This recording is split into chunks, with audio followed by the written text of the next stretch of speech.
Christians are on edge in northwest Pakistan, not far from the city of Peshawar. Believers in the city of Charsada have received letters like this one threatening to execute them if they do not convert to Islam. Christians say they're worried but will stand firm in their faith. Police are investigating to determine the source of the threatening letters. They have pledged to protect the Christians. Well, they've been forsaken by their friends and even family members. But as Greg Musselman reports, Ethiopia's Christians are still finding the strength to stand. These Ethiopian followers of Christ are singing, "I will worship you no matter what. I will sing for you no matter what. I will choose you no matter what. You have changed my history." But their joy in the Lord has not been without difficulty and persecution. This is the result of a March 2006 Muslim mob rampage in the northeastern part of the country. All three evangelical church buildings in the village, the Full Gospel, the Lutheran, and Mennonite churches, were burned and destroyed. It was reported that local police provided an accelerant used to burn the churches and urged the attackers to work quickly before federal police arrived to intervene.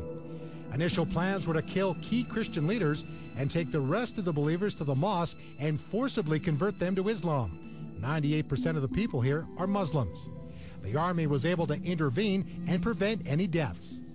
However, 76-year-old Werkena was badly injured in the attack. Werkena is the gatekeeper at the Lutheran Church. During this well-organized assault, 300 people had gathered at the church and set it on fire and threw rocks at Werkena. He went to hide in a room near the church. They not only burned the church, they started to burn the room I was in. The fire was all over my clothes. They thought I was dead.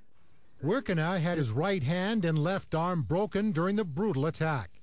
His left arm was so badly damaged it may have to be amputated. He was also beaten on the head. They knew that while I was beaten harshly, I was not dead. They brought swords, and while they were preparing to slaughter me on my neck, the federal police came in and rescued me. Werkena knows it was God who saved his life. I believe it's God who rescued my life. They were beating me with a stick and also with stones. There were many people in the compound, but God was overshadowing me and covering me by his hand. Otherwise, I would have died. Werkena is back at work and says he hopes the Lord gives him 76 more years to serve him. Brother and sister Abu Bakr and Almaz understand very well the teachings of Jesus, that to follow him may mean your enemies will be members of your own family. They were chased from their home by their father during the 2006 attack on Christians in their village. Jesus says, "I came to separate a child from his father. This word has been seen in my life. Our father says, 'You are not our children anymore.' He canceled his fatherhood responsibilities." Abu Bakr was an Eritrean soldier and a Muslim before coming to Christ in 2000. He came to Jesus after reading the Bible following his capture by the Ethiopian military and put in a prison camp. He says he had been searching for truth for many years and finally found that in Christ.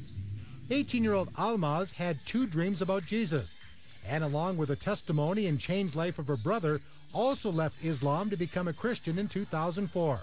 Up until the mob attacks, their Muslim father, who had tolerated their Christian faith, turned on them. They fled to another village. When we were chased out, we went directly to the church. We were by ourselves. We were very lonely. That was painful. Abu Bakr and Almaz have since returned to their village. We are very fearful. Our friends who are fundamentalist Muslims and our parents threaten us, threatening to kill us, to eliminate us. Each and every hour, every minute, we are living in fear. Abu Bakr and Almaz are no longer without a place to live, thanks to the Voice of the Martyrs Canada, for which they are very grateful. My happiness and joy is so great to know that there is somebody who cares for me, who prays for me. Full Gospel pastor Alaling says in spite of threats of further attacks, it's important and encouraging for Christians here that these church buildings are reconstructed. The Lutheran Church has been rebuilt. The Mennonite and Full Gospel churches were in the process of putting up new structures when we visited. One of the positive outcomes of the persecution is the unity of the church. The three local congregations often come together for joint services and fellowship. After the persecution, the love of the believers for each other increased. Everybody is concerned about each other. What would happen to my brother this time? Is he okay? We go and visit believers. So our love has increased. And while there is concern about future attacks, these followers of Christ know that the joy of the Lord is their strength.